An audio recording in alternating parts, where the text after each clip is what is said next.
Right now, what I want to do is pop this up on your screen. Again, in just a matter of minutes, we expect to get an update on Operation Epic Fury from Secretary of War Pete Hegseth and General Dan Raisen Kane, of course, the chair of the Joint Chiefs of Staff.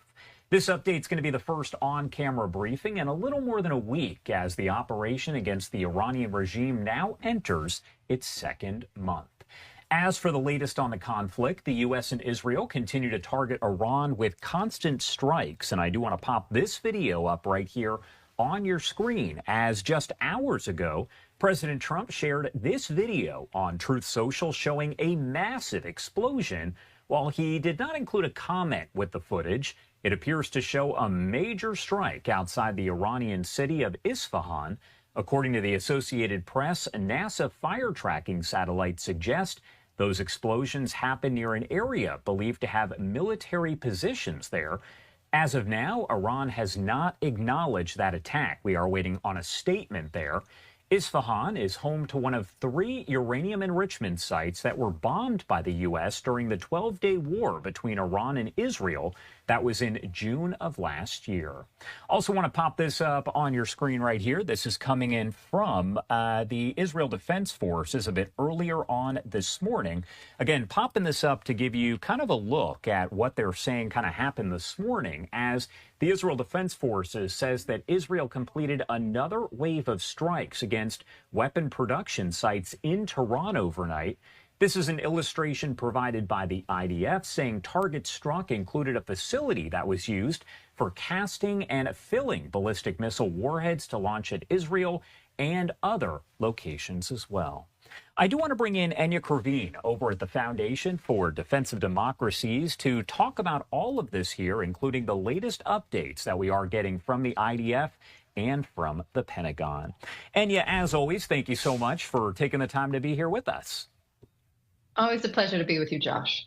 Now, I want to start by asking you here about this news conference that's coming up. We are just minutes away from an update here from Secretary of War Pete Hegseth, Dan Raisen Kane going to speak, and it's going to be an operation update there on Operation Epic Fury. We know, of course, in Israel, they are working Operation Roaring Lion. Explain to me what you're maybe waiting to hear at this point from that news conference.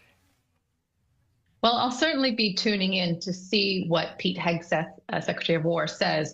But there have been a couple developments which I'm interested to hear his take on.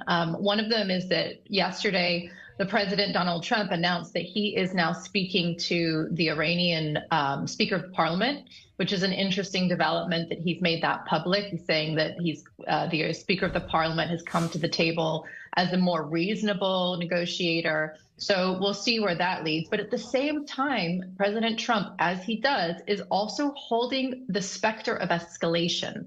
So this is what he tends to do in a negotiation. He'll go in and say, hey, we've made progress. I really want a deal. This is what peace could look like. But it'll also be like, and I'm ready to go up the escalation ladder if you guys aren't ready for this. And he's deployed some Marines to the region. He's been talking about and the administration have been mentioning and hinting at the potential for taking Karg Island, which could be very important for the U.S.'s military campaign.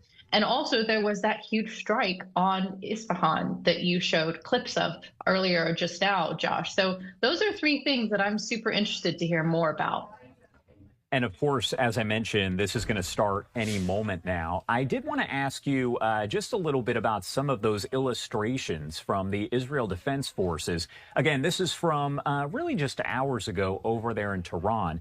Can you explain to me the significance of Israel continuing those strikes against Iran at this point? Because it appears that there's no letting up. Israel is fighting Hezbollah over in Lebanon, but also continuing to strike Iran alongside the U.S. That's right. This is at least a 2-front war. Of course, Israel is also dealing with the Houthis who decided to get into the fight. Apparently, they look like they just were a one and done. They haven't done anything since their initial missile that they launched a couple days ago. Looks like they're standing down. But of course, the Iranian front the Lebanese front, and the West Bank are still very much active fronts for Israel. And all of them, of course, are connected by Iran. Iran is the head of the snake, if you will. So Israel has been continuing its steady tempo of strikes, as indeed Iran has continued its steady tempo of striking Israel. And the trend overall is that despite the U.S. and Israel's significant successes in this war, significant military successes, the fact that they've managed to degrade the regime significantly, Iran has still managed to hold on to some capabilities and has been striking Israel and the Gulf on a pretty regular tempo since this thing started. The shift that I see, Josh, is initially it looked like Iran was going after military and potentially civilian populations in Israel. And over the past week or two, it started to focus on the south, where Israel has more of its energy development centers and, of course, its nuclear research facility in Dimona. So it seems like Iran may be shifting its focus to different sectors of the Israeli economy and infrastructure. And now you see with this attack on Isfahan that the U.S. may be responding in kind by going after some of Iran's potentially nuclear assets. Isfahan is a known site for Iranian nuclear development as well as conventional ballistic weapons. And what the U.S. uses those big bombs for is their underground facilities. Of course, Iran is known for hiding some of their key assets under tons and tons and tons of cement. So that's probably what we saw.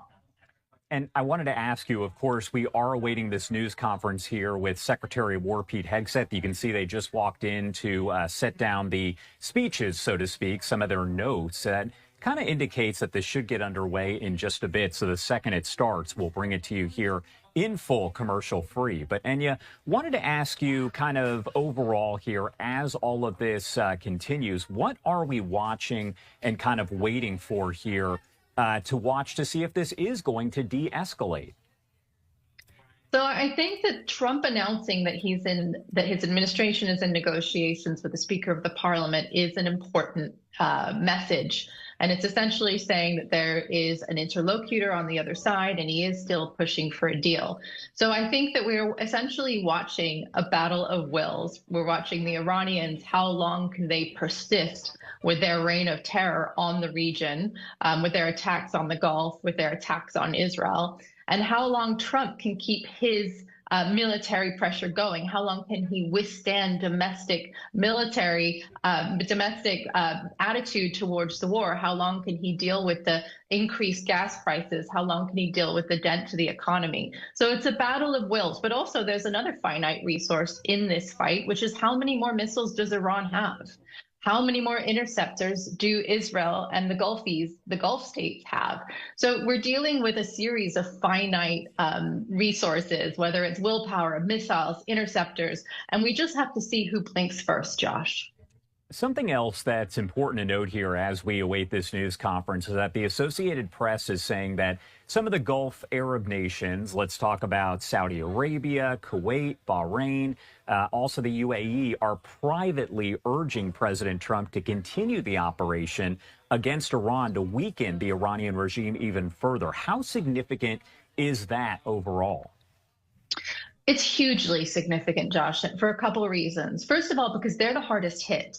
If you look at the numbers, Israel's definitely at the center of this, and Israel's been side by side with the U.S. on attacking Iran. But as far as incoming goes, as far as receiving the Iranian missiles and drones, the UAE, Saudi Arabia, Bahrain, Qatar to some extent are all on the front line. So the fact that they are determined for the U.S. to continue is huge. The other reason it's really important is because, of course, they are huge energy producers and all have a strategic reserve. Sorry to interrupt, but it looks like Secretary of War Pete Hegseth has just walked in. Thank you again for your time. We definitely appreciate it.